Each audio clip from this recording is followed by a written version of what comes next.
Hey, chosen ones, we're back with part 2, talking about how this whole week has been shifting with some multiple portals, but tomorrow is a full moon. And so with that in mind, tonight, y'all call Mother's Day, Mama's Day, the 11th, is another night to get into your meditation mode and align and shift and all that.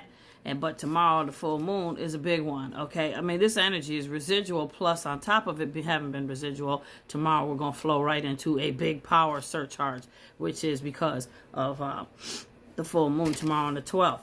So make sure you include in what you're saying. In divine decree, I declare I'm aligning, I let go, I rise. And then declare at the end of all your setting intentions and sending out affirmations and releasing and letting go negativity as you meditate, be sure and say, shift me now. Say today's date, 5/11/25, or say May 12th, May 14th, whichever. You can reuse it and say, I declare it now in divine decree, it is so and so shall it be.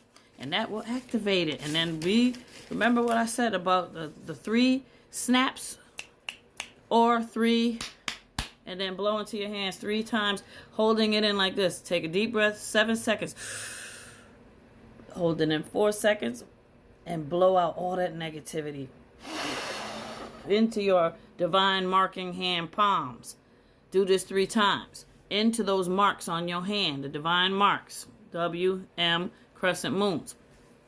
You be sure and release and activate that stuff like you ain't never believed, okay? So, one more little tricky trick I got to tell you before I let the videos roll.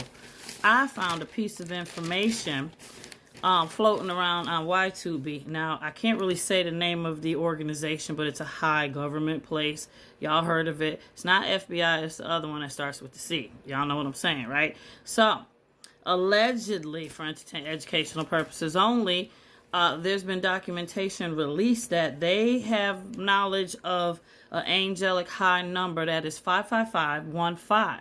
When you say that with repetition, especially as you're shifting and everything, it helps you shift. And it also can be used if you focus on it with setting your intentions and stuff.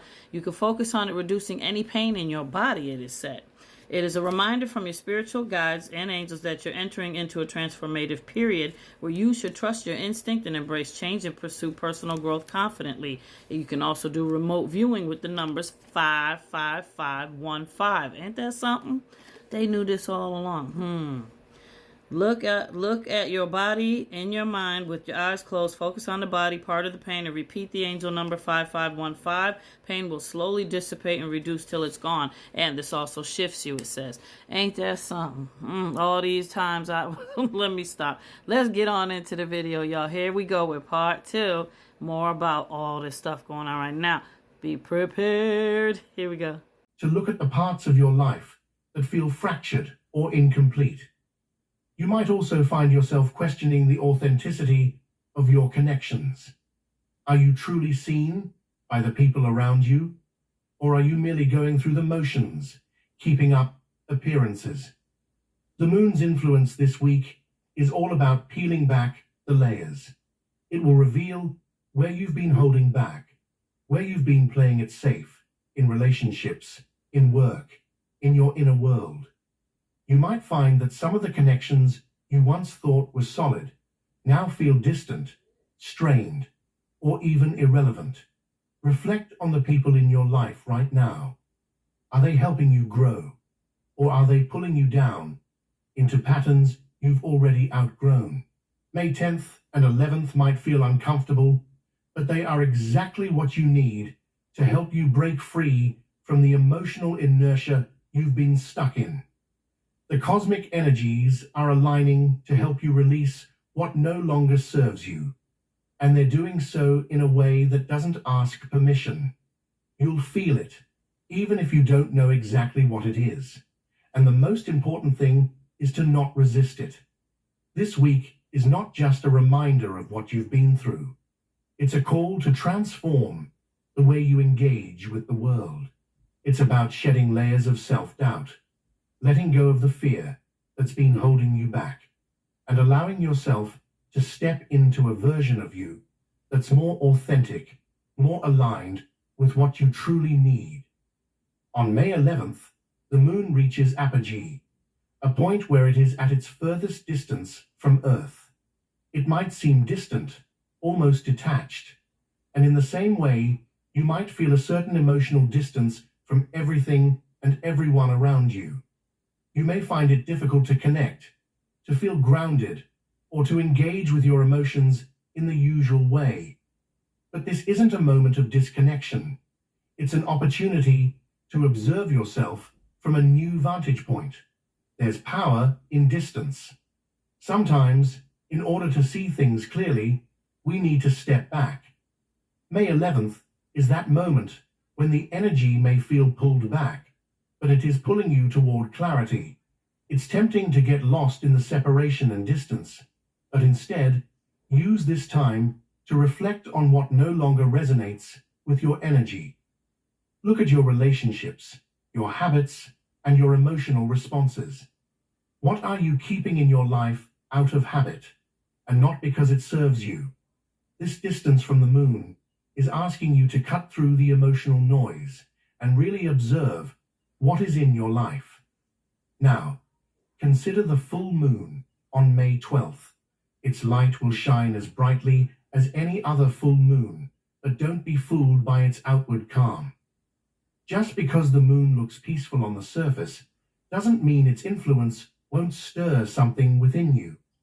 Full moons are known to bring closure, release, and emotional revelation. As the moon illuminates the darkness, so too will it illuminate parts of your life that you've been avoiding. Things that have been hidden away in the shadows of your mind, often out of fear or discomfort. This is not a moment for quiet reflection. This is a call to confront what's been hidden, and that may mean facing uncomfortable truths about yourself. Perhaps it's a relationship that hasn't felt right for a while, but you've avoided confronting it because the emotional cost of doing so feels too high. Or maybe it's your own habits, the self-doubt, the procrastination, the patterns that have kept you stuck for longer than you care to admit. The full moon isn't just about seeing these things clearly, it's about letting them go. It's the energetic climax of the lunar cycle.